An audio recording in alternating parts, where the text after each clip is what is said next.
স্বপ্নে কি খবর? তুমি বাইরে যাও। দেখি তো কি সবজি আমরা দেখি একটু। রাফির অপেক্ষা করতে হবে, স্যার দিকে তোমার বেগুন বেগুন আচ্ছা ভালো।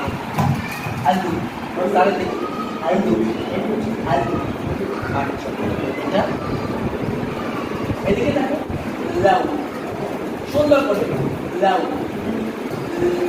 লাউ এটা পটল পটল গাজর গাজর এই যে বলা হয় গাজর দেখো সারের গলায় হাত দিয়ে দেখো গাজর তোমার গলায় চলো গলায় হাত দিয়ে দেখো গাজর জোরে গাজর আচ্ছা ঠিক আছে